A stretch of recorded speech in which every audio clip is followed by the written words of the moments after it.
lepo pozdravljeni, gospe in gospodje, in najprej zahvala, da sem lahko sodelovala pri tako pomembnem zborniku, ki je pravzaprav zbornik dokumentov, se pravi, gre za vire, ki bodo nedvomno in so že sedaj, pa tudi v prihodnosti bodo pomemben vir za raziskovalce naše slovenske sedanjosti 25 let po slovenski pomladi.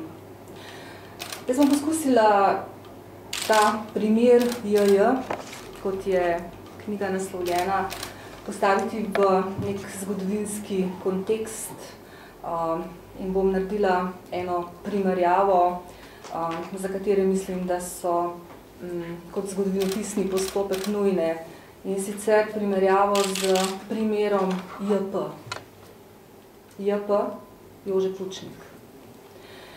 In sicer sem leta 2011 na znanstvenem simpoziju predstavila svoj prispevek, ki je bil kasneje tudi natisnen v zborniku, ki sem ga naslovila Pregon Jožeta Pučnika kot svarilo drugim, študij primera.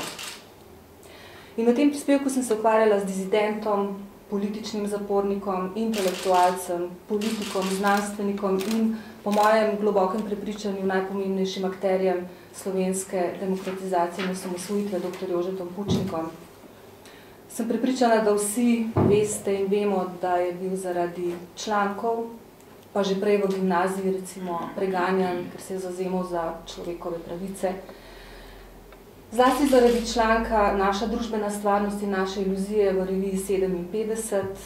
V tem članku je kritično ocenil našo družbeno stvarnost, naše družbene razmere in bil leta 58 aretiran. Očitali so mu, citiram, sovražno propagando, združevanje proti ljudstvu in državi ter rušenje ljudske oblasti. Konec citata. Obsojen je bil na 9 let strogega zapora zaradi članka. V zaporu je doživljal hudo nasilje, bil je v samici, pretepali so ga, mučili na različne načine in ob splošni amnestiji leta 1961 so mu kazen znižali na 7 let, po 5 letih je bil pogojno odpuščen. No in potem so sledila poniževanja v, bom rekla, civilnem življenju. Jasno, za njega ni bilo službe, z fakultete so ga vrgli že dosti prej, prijatelji so se na ulici obračali proč in tako naprej. No in povod za Pučnikovo ponovno aretacijo, torej Pučnik ni miroval, je ponovno pisal in povod za ponovno aretacijo je bil leta 1964 objavljen članek o dilemah našega kmetijstva. Po odsluženih 2 letih zapora je spet ponovno neuspešno iskal zaposlitev, bil prisiljen emigrirati v Nemčijo, to je bila njegova, bom rekla, večna rana, in potem v Nemčiji, ker diplome ni bilo, čeprav je, kot vemo, diplomiral, pa mu Ljubljanska univerza ni izdala potrdila o diplomi, moral še enkrat opraviti vse diplomo, opravil doktorat in potem do začetka slovenske pomladi, do razcveta slovenske pomladi pravzaprav opravljal delo znanstvenega svetnika na univerzi v Lüneburgu. Ne bi mu bilo treba priti nazaj v Slovenijo, saj upam, da se tega vsi zavedate. On bi lahko ostal v Nemčiji, kjer je bil gospod. Ampak nekaj v njem ga je pač gnalo v to početje. On je moral priti nazaj v Slovenijo, on je moral sodelovati v slovenski pomladi. No, jaz sem svojo tezo nekako razvila v smeri, da pregon Jožeta Pučnika ni bil utemeljen na resnici. In sem ugotavljala, da je Pučnik sicer res konec 50 let razmeroma hitro zapuščal ideološki in politični okvir sistema, ampak še zdaleč ne tako intenzivno in ne tako hitro, da bi bil lahko zaradi tega tako kruto obsojen na 9 let zapora. In Pučnikovih trditev namreč takrat še ni mogoče postaviti čisto izven teh dovoljenih okvirov. Sicer je opozarjal na nedoslednost takratne družbene stvarnosti. V bistvu je takratni oblasti postavljal zrcalo njene vladavine. Ampak gledajte, tudi njegovi sodelavci pri teh družbeno-kritičnih revijah, koliko je bilo takrat sploh možno imeti družbene kritike, v narekovaju, zelo nežne, kot so bili recimo Krmavner pa drugi, so bili družbeno-kritični pisci, ampak njih je ta oblast prenesla, Pučnika pa ne. Pučnika pa ne. Kaznovali so samo Pučnika. In postavljala sem si vprašanje, zakaj je ta režim kaznoval samo Pučnika in nekako logičen odgovor je, da bi zastrašili druge. Se pravi, gre za zastraševanje drugih. In izmed vseh narekovajih pogojno kritikov režima je bil Pučnik najbolj dosleden, najbolj resničen, najbolj podkovan v teoriji, najbolj načelen. On ni pristajal samo na akademsko teoretiziranje, na neke papirne vojne, ampak je želel delovati v praksi in je resnično poskušal spreminjati stvari. Torej, on je bil po naravi, po svoji notranji strukturi spreminjevalec stvari.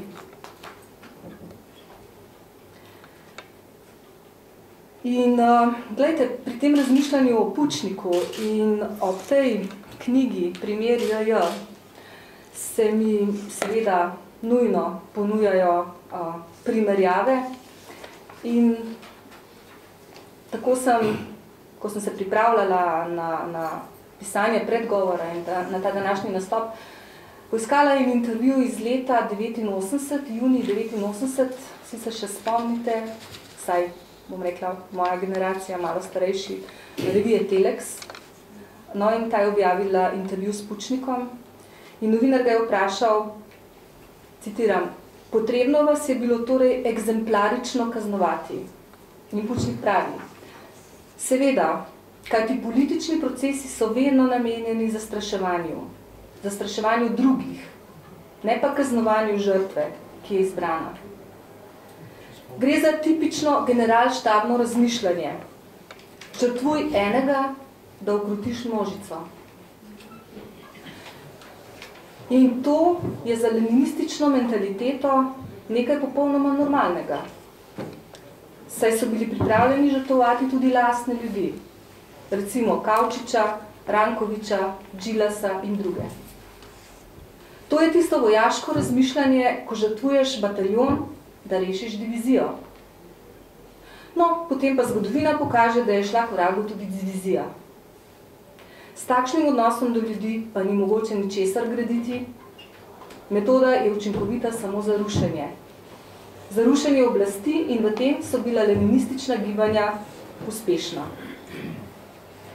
Pri nas je bila ta metoda uspešna in utemeljena v času vojne. Z njo je revolucija zmagala, ker pa je kasneje ni spremenila, tudi graditi ni mogla. Zdaj pa se vrnimo nazaj k našemu zborniku in k vprašanju, kako pravzaprav razumeti pogrom na Janeza Janšo. Meni se zdi, da je tudi v procesu, ki bi ga lahko označili kot tranzicijsko prerasporejanje bogatstva in intenzivno poteka vse od Markovičevih reform, sprejetih v tistih zadnjih zdihljajih nekdanje jugoslovanske države. Pa si poskusimo to razložiti. Mislim, da moramo v tej zgodbi o medijski in politični moriji Janeza Janše pravzaprav ločiti med tistim, kar je vidno na prvi pogled, se pravi odevanje Janše v razne afere, kar nam dokazuje ta zbornik, in pa tistim, kar o čem ni vidno, ampak je bistveno. V tej zgodbi, tako kot pri Pučniku, ne gre za Janeza Janšo, ampak gre za stvar, ki jo Janša predstavlja na področju politike.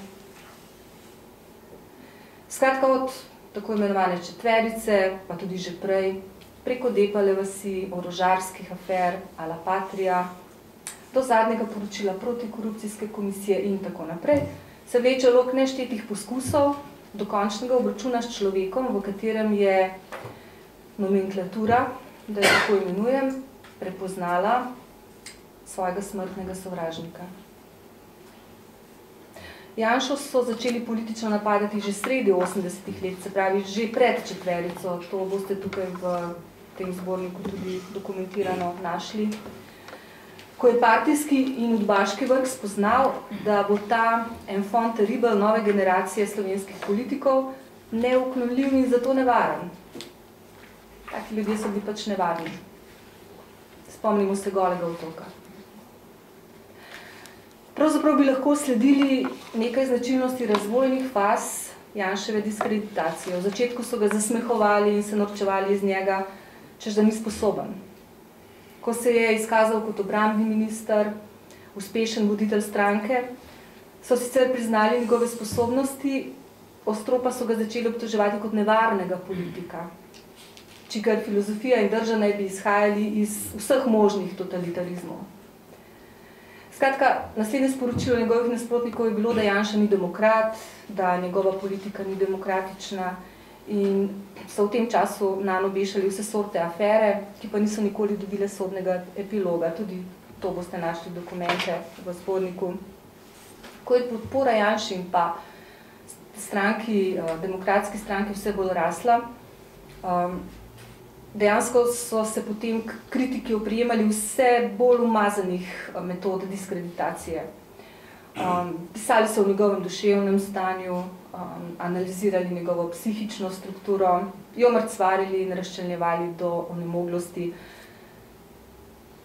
En kup dokazov imate o tem publicisti, ne vem, novinarji, sociologi, celo teologi, so se vsakodnevno lotevali bom rekla, tako imenovanih psihoanalitičnih podvigov.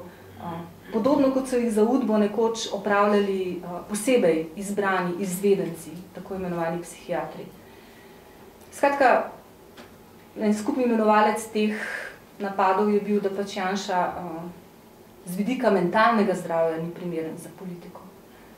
No in potem smo doživeli, bom rekla, najnižjo, tisto, bom rekla, kanalizacijsko fazo pritlehnosti, ko so se letili njegove družine, njegove žene in celo otrok, dojemčka. To pa po mojem mnenju sodi med najbolj zavržena in najbolj obsojena vredna dejanja. Zdaj, pričujoča knjiga se lahko bere kot neko zelo napeto branje, kot neka zgodovina političnih, pravosodnih in upravnih obtoževanj z Janezom Janšo. Kot sem že rekla, je ta stara nomenklatura že zgodaj v njem prepoznala smrtnega sovražnika. Prvič so se ga lotili leta 1983, potem nekajkrat pred vojaškim sodiščem že leta 1985. Recimo samo v letu 1988 je bilo proti njemu sprejetih 23 ukrepov, vključno z odvzemom potnega lista. Ne pozabimo, da je bil takrat Janša tudi občasni kolumnist takratne Mladine. Leto kasneje so se ga lotili tudi v Beogradu, saj so na Jugoslovanskem zveznem sodišču potrdili obsodbo. In ob robu teh represivnih ukrepov se je zgodilo še nekaj zanimivega. Leta 1990 so Janšo hoteli potisniti na stran ne le kot politika, ampak kot člana pisateljskega društva. V letu 1991 so mu namreč pod vodstvom Miloša Mikelna hoteli zamrzniti članstvo v takratnem Penu. Kdo bi si mislil, da bo ta penovska zgodba doživela nekakšno reprizo v lanskem letu? Torej, frekvenca ukrepov proti Janezu Janši se je povečevala potem, ko se je uspešno zaključil mandat vlade 2004-2008 s tistim, bom rekla, veličastnim, neponovljivim časom, ko je Slovenija predsedovala Evropski uniji. Vsi se še spominjamo zelo dobro poletja 2008, velikega poka, tik pred volitvami. No in pika na i je bilo potem poročilo Klemenčičove tako imenovane protikorupcijske komisije in pa obsodba v primeru Patria. Sedaj vemo, da je Janez Janša v pričakovanju in mi vsi z njim nove sodbe na višjem sodišču. No, kot je že gospod Berlec dejal, je Janez Janša v 3 desetletjih prejel skupno 177 različnih upravnih, političnih in sodnih ukrepov. In seveda, kakšen bo 178. ukrep, to niti ni več tako bistveno. A bo to obsodilna sodba, oprostilna sodba, ker tej aferi bo, sem prepričana, sledila kakšna druga. Kot da imamo upraviti z nekimi igrami brez meja, zgodbo brez konca in kraja. In tukaj se nam kaže ta neznosna lahkost bivanja totalitarnega režima in njegovih podaljškov, ki se ne sprašuje o osebi Janez Janša, se ne sprašuje o družini Janeza Janše, se ne sprašuje o spoštovanju njegovega človekovega dostojanstva, o človekovih pravicah in temeljnih svoboščinah. Ne zanima jih trpljenje žrtve in njegovih bližnjih. V skladu s to totalitarno logiko je pač Janez Janša samo zidak novega časa, tako kot mi vsi lahko nekoč. Odstranjevanje Janše je torej potekalo zelo permanentno, zelo kontinuirano, vseeno bi lahko zaznali nekaj močnejših valov. V prvi 80 letih, to smo že ugotovili, in takrat so se ga, bom uporabila izraz znanega dizidenta Viktorja Blažiča, ki je bil obsojen v 80 letih, v tem značilnem obredu žrtvovanja, kot je Blažič dejal, obred žrtvovanja, torej, so se ga poskušali znebiti s pomočjo jugoslovanske armade in v zapor ga je pahnil isti krog ljudi, ki še danes v dobršni meri obvladuje slovensko družbeno stvarnost. Politiko, medije, sodstvo, da ne bom naprej naštevala. Drugi val je bil okrog Depale vasi, ravno v naslednjih dneh bo 20-letnica te afere Depala vas. Ampak, ko pogledamo nekatere nove dokumente iz tega obdobja, ki so tudi objavljeni tukaj v zborniku, je proces odstranjevanja JJ videti še bolj umazan. In primer je recimo iz leta 1983, ko je slovenska vojaška obveščevalna služba v Slovenijo pripeljala enega od vodilnih kadrov bivše kontraobveščevalne službe ali KOS-a, to je bila kontraobveščevalna služba jugoslovanske armade. Njegovo ime Radenko Radojčič, od njega naj bi pridobila nekaj arhivske dokumentacije, ampak s tem se zgodba ne konča. Omenjenega agenta so nekateri krti slovenske vojaške obveščevalne službe zaprosili, da pripravi načrt, citiram, psihološko krata proti Janezu Janši. Radojčič je načrt pripravil in slovenska udbomafija, ta pojem je tudi sam uporabljal, ga je v okviru afere Depala vas tudi uresničila. Očitno je bila Janševa odstranitev iz vlade že takrat tako močna politična prioriteta, da so bili akterji zanjo pripravljeni žrtvovati pakt s komerkoli. Tudi s hudičem, če bi bilo potrebno. Tretji val teh diskreditacij je pa povezan z Odo Patria. Tukaj so proti Janši uporabili vsa sredstva, na prvi stopnji je bil obsojen, še prej so zrušili njegovo vlado in to z nasilnimi demonstracijami, ki so pomenile pravo grožnjo demokraciji.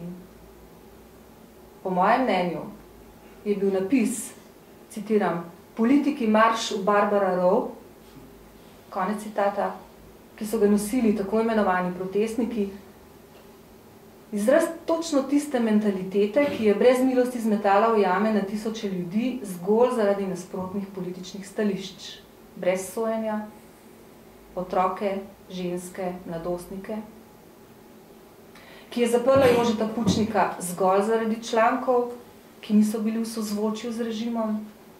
In točno tista mentaliteta, ki je na neusmiljen način teptala človekove pravice v imenu nekega iluzornega, imaginarnega, nikoli nikjer uresničenega višjega cilja.